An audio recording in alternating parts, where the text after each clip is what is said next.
Pemirsa, siang ini Badan Eksekutif Mahasiswa Seluruh Indonesia akan kembali berunjuk rasa di depan gedung DPR Jakarta. Unjuk rasa kali ini bertujuan agar pemerintah mewujudkan tuntutan 17+8.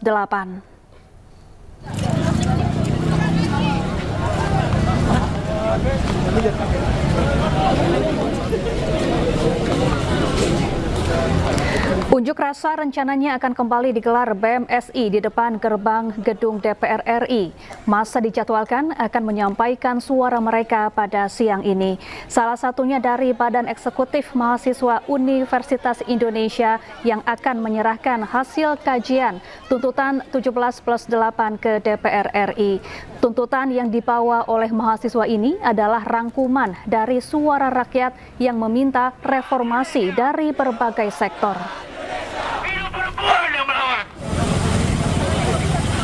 Hidup mahasiswa lagi tuh. Ya, bersama perpanjangan.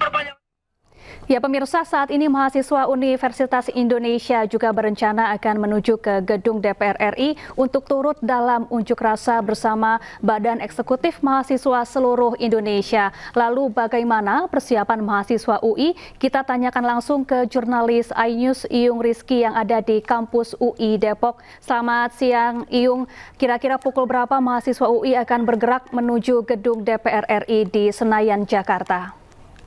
Baik, selamat siang, Syafa dan juga pemirsa. Bisa saya laporkan saat ini saya sedang berada di lapangan fisik UI, di mana UI dan juga FNN UI akan menggelar aksi menuntut menagih janji kepada pemerintah terkait tuntutan 17+8 yang sudah disampaikan oleh para mahasiswa. Dan bisa saya sampaikan saat ini memang terdapat sekitar 500 mahasiswa yang akan berangkat menggunakan sekitar 9 bus dari lapangan FISIP UI, di mana mahasiswa beraksi hari ini bertajuk Rakyat Tagih Janji, merupakan tindak lanjut dari gelombang unjuk rasa sebelumnya dengan membawa 17+8 tuntutan masyarakat. Jadi mahasiswa menilai banyak poin tersebut yang belum dipenuhi pemerintah meski waktu yang diberikan sudah cukup panjang atau masuk di tenggat waktunya. Seperti itu, siapa? Ya, Iyung, apakah aksi unjuk rasa ini hanya akan digelar hari ini atau ada rencana aksi unjuk rasa lainnya yang juga akan diikuti oleh mahasiswa UI ini di gedung DPR RI? Baik, Syafa dan juga pemirsa, untuk aksi memang untuk baru dikabarkan hari ini, dan aksi hari ini merupakan aksi dari share kepada mahasiswa untuk melakukan aksi di depan gedung DPR RI yang dikoordinir penuh oleh BEM UI dengan dukungan organisasi dan elemen pergerakan mahasiswa lainnya. Memang ini dijadwalkan jam 11 siang tadi untuk berangkat, namun memang karena kondisi masih tidak libur atau masih dalam tahap proses perkuliahan, jadi jalan baru bisa dilakukan sekitar pukul jam 12.30. Seperti itu, siapa? Baik, terima kasih Iyung Rizky melaporkan langsung dari kampus UI di Depok, Jawa Barat. Kita ke informasi selanjutnya, pemirsa. Wakapolri mencari dalang di balik aksi unjuk rasa yang berujung kerusuhan akhir Agustus lalu. Sementara itu, akibat kerusuhan, negara merugi hingga mencapai 950 miliar rupiah.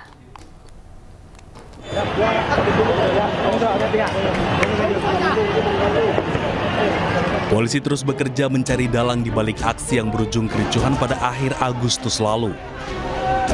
Wakapolri Komjen Dedi Prasetyo mengatakan, dari 544 demonstran yang telah ditangkap, pihaknya telah memulangkan 4.800 demonstran pada aksi 25 hingga 30 Agustus 2025.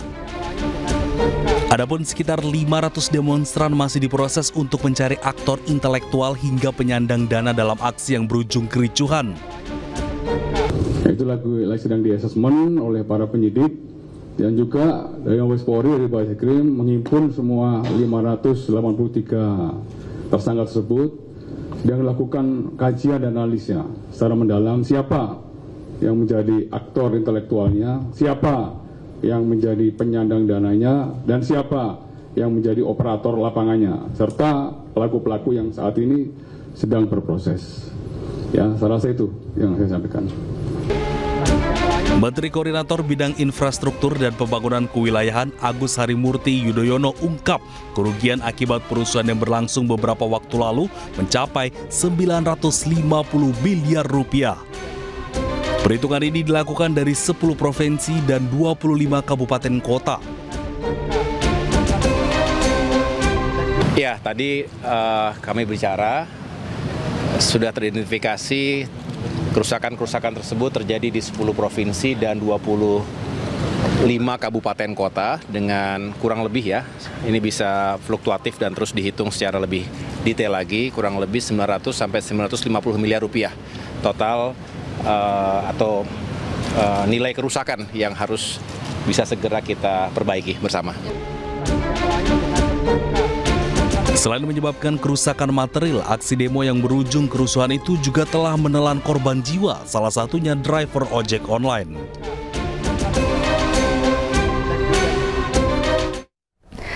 Presiden Prabowo Subianto menyebut sebagian tuntutan rakyat di 17+8 masuk akal. Tak hanya itu, Presiden juga tegaskan siap berunding dengan masyarakat atas tuntutan tersebut.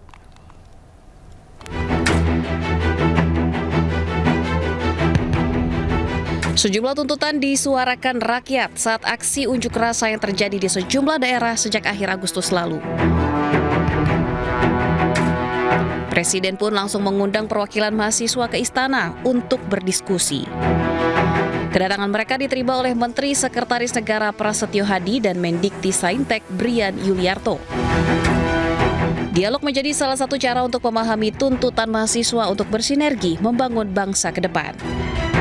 Ngobrol dari hati ke hati, kira-kira seperti apa pandangan-pandangan mahasiswa ya, untuk kita bisa perbaiki hal-hal yang masih kurang, untuk bisa membicarakan ide-ide bagaimana supaya Indonesia lebih cepat maju, lebih cepat bisa memperbaiki hal-hal yang memang kita ingin capai bersama.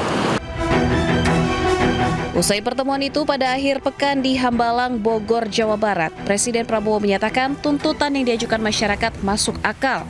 Presiden juga siap berunding untuk wujudkan tuntutan masyarakat.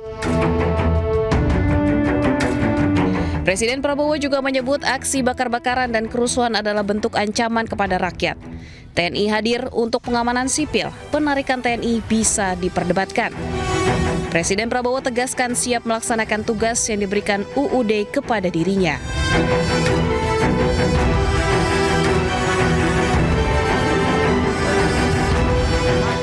Hingga kini total ada 17+8 tuntutan yang diajukan masyarakat melalui perwakilan mahasiswa. Tuntutan ini antara lain meminta pemerintah menghilangkan tunjangan bagi anggota DPR dan sahkan Undang-Undang Perampasan Aset Koruptor.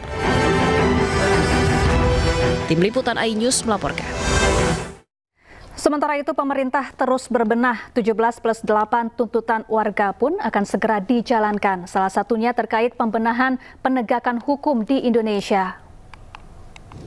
Terhadap pembenahan aparatur pemerintah, ya, terutama aparatur penegak hukum, itu menjadi komitmen bagi pemerintah untuk terus melakukan perbaikan dan melakukan pembenahan sehingga betul-betul aparat penegak hukum itu menjalankan tugas sejalan dengan koridor hukum yang berlaku dan juga mengedepankan aspek penghormatan, pengakuan dan sekaligus perlindungan terhadap hak-hak asasi manusia.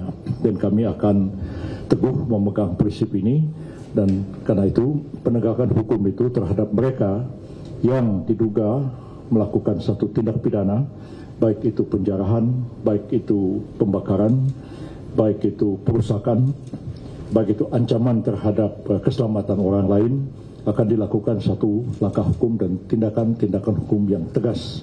Begitu pula terhadap aparatur penegak hukum yang melakukan ketidakprofesionalian. Pemirsa, tak hanya tunjangan rumah anggota DPR RI yang sempat jadi sorotan, ternyata tunjangan rumah anggota DPRD di sejumlah provinsi juga fantastis, yakni mencapai hingga 79 juta rupiah per bulan untuk setiap anggota.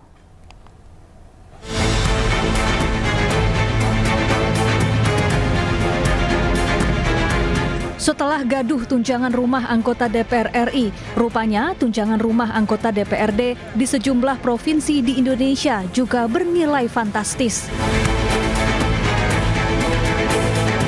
Tunjangan rumah anggota DPRD Provinsi Jakarta mencapai 70 hingga 79 juta rupiah per bulan. Namun setelah disorot publik dan diprotes dalam aksi massa beberapa waktu lalu, jumlah tunjangan akan direvisi. Saya menunggu apa yang diputuskan oleh DPRD DKI, tetapi terus terang saya sudah berkomunikasi dengan DPRD DKI. Terima kasih. Wassalamualaikum warahmatullahi wabarakatuh. Tunjangan rumah bagi anggota DPRD Provinsi Jakarta diatur dalam Keputusan Gubernur Nomor 415 Tahun 2022 yang ditandatangani Anies Baswedan.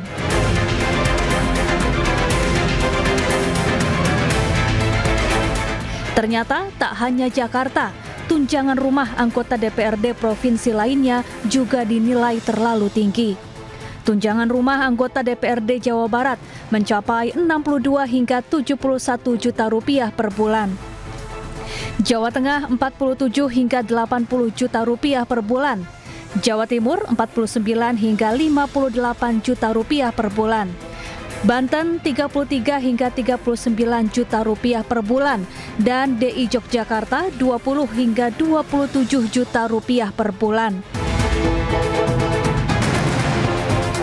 Tunjangan ini diberikan dengan dalih anggota DPRD tidak mendapat fasilitas rumah dinas sehingga diberikan dalam bentuk uang. Namun publik menilai tunjangan ini sangat timpang jika dibandingkan dengan upah minimum warganya. Tim Liputan iNews melaporkan.